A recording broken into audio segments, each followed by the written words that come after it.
Earth, the third planet from the sun. For uncounted thousands of years, men looked to the sky and wondered if they were alone. Finally, there were machines that could travel into space.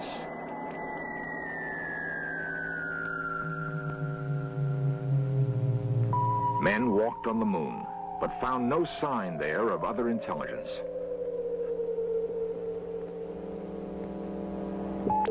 But there are 8 other planets moving around the same sun that kindled life on Earth. Could it have happened only on our planet? A spark that could evolve into intelligence? The winter of 1976 would see another great step in search of life on other worlds. The planet nearest Earth glows redly in the night sky. What common heritage might these two worlds have?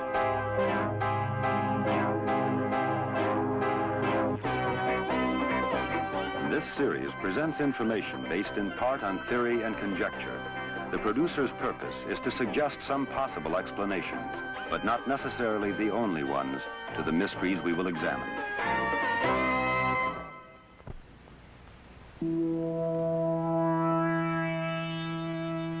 The first sunrise for mankind occurred more than 3 million years ago. Long, long before there were men, the sun was an insignificant cluster of dust and gas.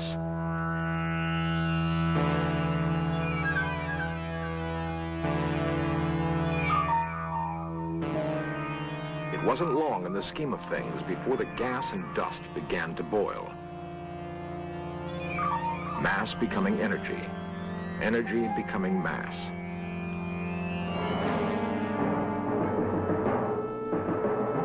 Other forces were at work as pressures built, and the infant sun was at war with itself.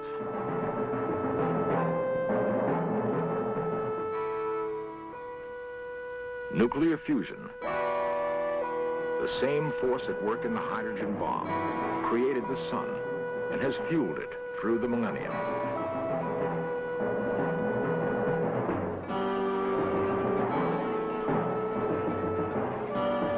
In the convulsion of birth, great mass and enormous energy must have been thrown off into space. The planets were the cinders left by this cosmic holocaust. The same process was at work throughout the universe. Uncounted stars, uncounted planets, uncounted possibilities for life. Probes have been sent into space, and new mathematics invented to help understand the dynamics of the universe. Most of what is known about space has been learned only in the latter half of this century. It would be arrogant to suppose, therefore, that we've done more than begin to ask the right questions. Of course, there's never been a shortage of answers. Before men had space probes and computers, they had imaginations. Georges Méliès was a pioneering filmmaker. In the first quarter of the century that would see men actually walk on the moon, he created a vision of what that event might be like.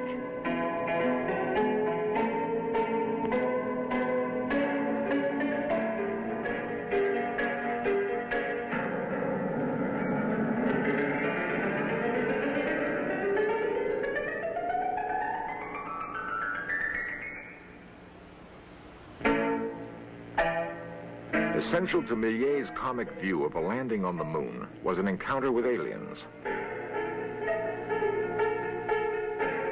Such encounters have been dreamed of with mingled fear and hope for a long time.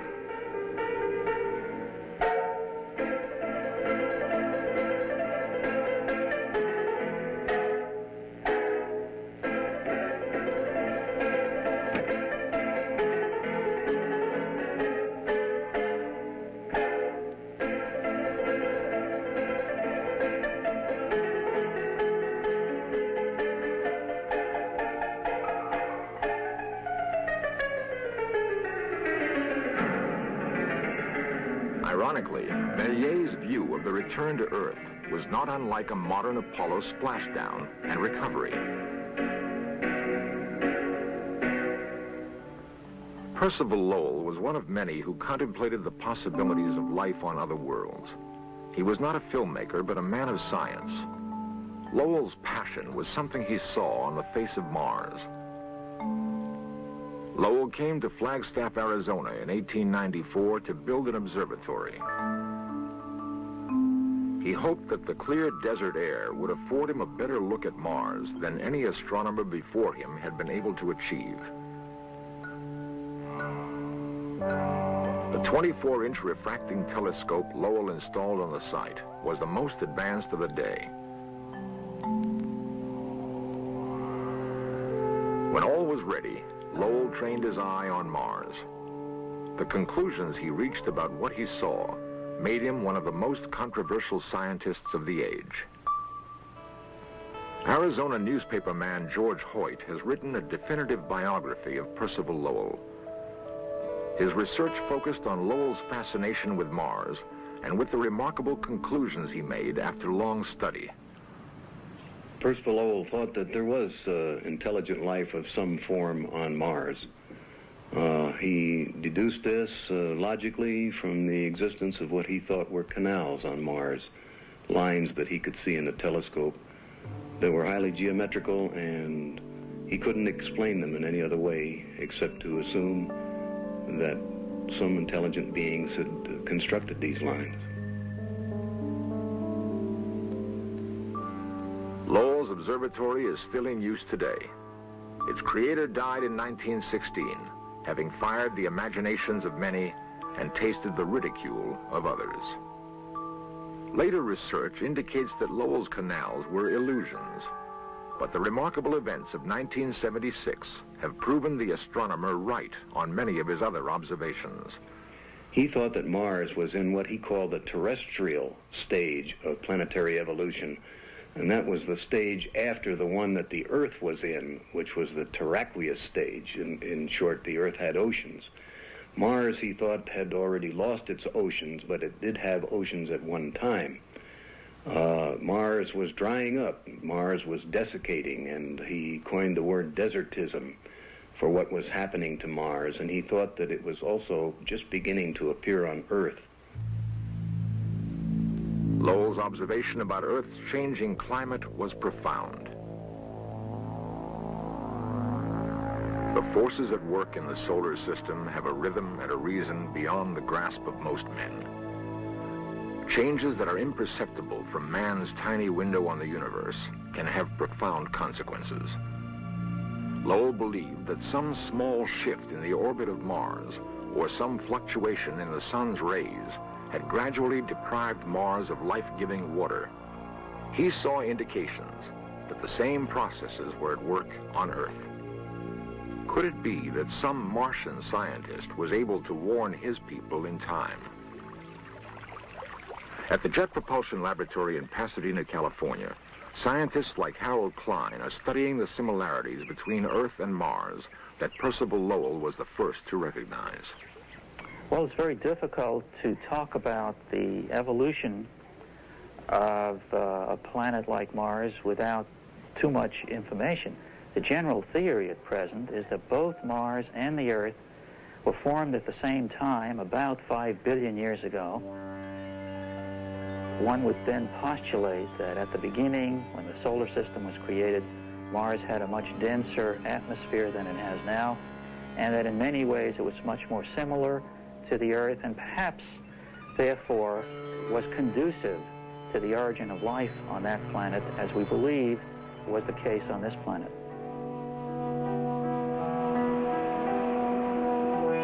Water would have been essential if life on Mars was to develop as we know it. Gerald Soffen is a Mars geologist. The important thing to understand is that both planets were at one time hydrological planets. They were planets that had flooded amounts of water, and that water, that simple molecule, dominated for a great period of time the course, the history of the planet. Now, there's no water on Mars today. There's no flooding water. There's certainly atmospheric water, and we now know the poles of Mars are water. So somewhere along the way, Mars went one way, and the Earth went the other way.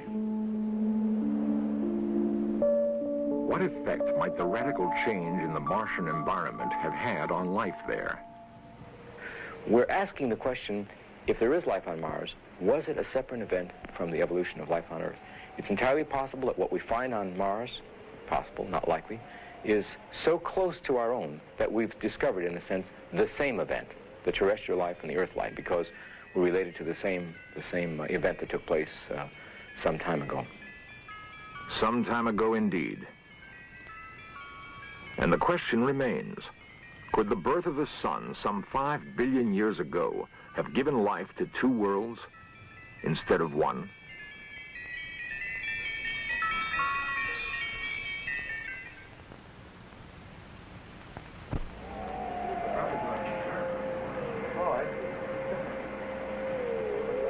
Mission Control, the Jet Propulsion Laboratory in the foothills above Pasadena, California. It is from here that an ambitious undertaking in space will be directed. The target is Mars, 212 million miles from Earth. Men have walked on the moon, but this journey to Mars will take 11 months. Too long for man now, but not for his machines. Copy, thank you. Constantine orders in for 215602. Copy, thank you. A Titan Centaur lifts off from Cape Kennedy. It is August 20th, 1975. In the nose cone is a machine of ingenious artifice. It is called Viking. Men have learned to extend their intelligence beyond the confines of their fragile bodies, into icy space and onto unknown worlds. The machine will go where men cannot, for the present, go. It will obey the commands of the scientists in Pasadena, sitting at their computers, 35 miles from the surfing beach at Malibu. Go, President. Roger, 211350. We have 3 and 4 out of luck. The voyage itself is largely uneventful. Soon, however, the command center at Pasadena will be alive with activity. Yeah, Art, looking at the, I got the sheet here with me for the ranging for today. Okay. First range, 8.27089. Okay, how are the correlation voltages? 10 months from liftoff, Viking 1 enters the orbit of Mars. An instrument package descends to the surface and awaits instructions from Earth. Contact. Now, we chose Mars primarily because Mars is, I guess you would call Mars our true sister planet to Earth. The biology that we know in the universe is focused mostly on the Earth. That's the only life that we know. Our life, we terrestrial beings, we the trees, and we the people. And our candidate for a search began with Mars. 8.27089. The first Viking lander is joined by a second 6 weeks later. With infrared sensors and special television cameras, men get their first close look at Mars. 97. Second power. Calibrate out the effects of the solar corona. Soil samples yield particularly fascinating results. The data from both landers can be interpreted as being due to living organisms, can also be interpreted from what we now know as being due to some kind of very active surface chemistry going on the planet. In Pasadena, a mock-up of the Viking lander is used to rehearse every move the real lander would be required to make. The dexterity of the lander is amazing. Sighting through television eyes, programmers on Earth trigger Viking to scoop up samples of soil or rock. Samples are dropped into a sifting mechanism that sorts particles for specific tests. Dr. Leslie Orgel points out that the tests are inconclusive. The experiments that we've done with the Viking on Mars this time doesn't give any evidence at all for any compounds left over from life in the past on Mars. But that doesn't, of course, mean at all that there wasn't any life on Mars. There may have been compounds there, and they may have been destroyed. Well, if you want to postulate a technological civilization on Mars, which has died out, you would then also have to have some mechanism to cover over any sort of buildings or any sort of vast project. It is conceivable that you might have had such a civilization which then got covered up by some cataclysmic event such as a massive Mars quake which completely covered over everything, and that all the artifacts of your ancient civilization are unburied in some way. None of this is visible, you see, from our pictures now that we're taking from the Viking spacecraft, which could see objects as small as about 15 yards or so, or bigger in size. The Viking scientists believe that the Martian sky must have once resembled our own. Whether some natural catastrophe obliterated an ancient Mars civilization, we don't know. It seems, however, that Earth is not immune to the same forces that made Mars a desert. There are three schools of thought. Some believe a slight tilt in the Earth's axis is bringing on a new ice age. Others feel the Earth's climate is drying and the deserts are slowly encroaching on population centers. Another view is that men have so altered the natural environment, no one can predict the future. Tons of pollution pour into the air from the great cities of Earth. The problem has been only recently recognized, and the effects of man's tampering can only be guessed at.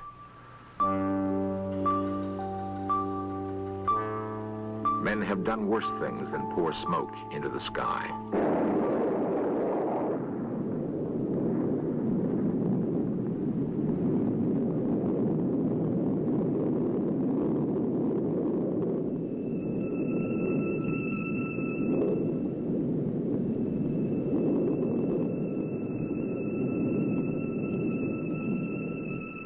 It is possible that all of Earth may one day resemble the Southwest American desert.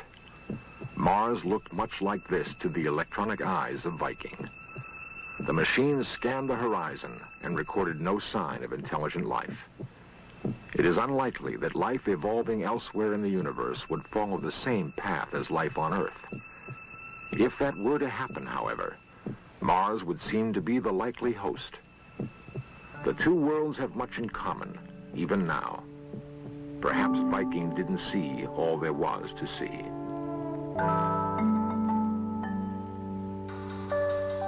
Beyond that, could men recognize the works of a civilization radically different from his own?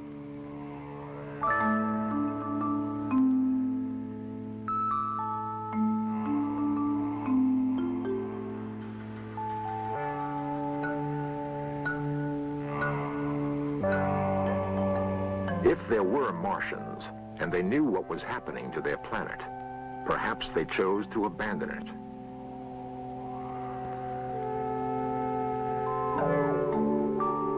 On Earth, men have developed the technology to create orbiting habitats.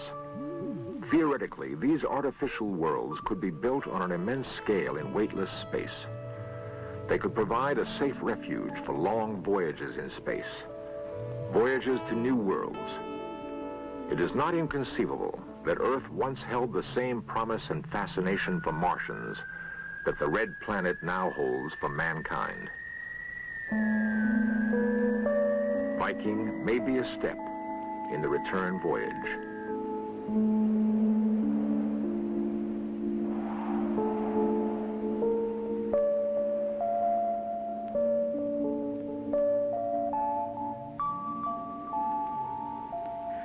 This is the beginning. This is really truly the beginning. Regardless of what happens next year or even a decade from now, we have started what will become an adventure of mankind in searching for not only the lowly forms of life, but eventually, I think, to search for intelligent life. This is one of the milestones in the course of human destiny to find cousins. It is the inevitable path of man's destiny that he will explore the heavens. We're only now talking about the timetable. We'll adapt the environment to ourselves.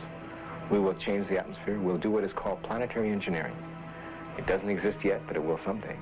For example, with all that water at the pole of Mars, there's no point in leaving it frozen there. We might as well melt it and form an ocean. And that's not so fantastic. It's possible to dream about things like that.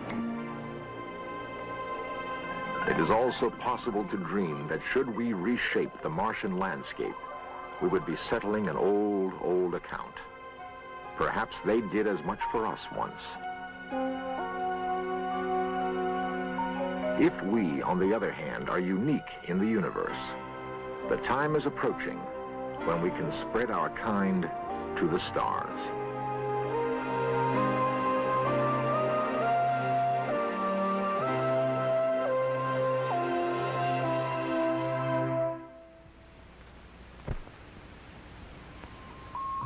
Albert Einstein believed the universe was shaped like a saddle.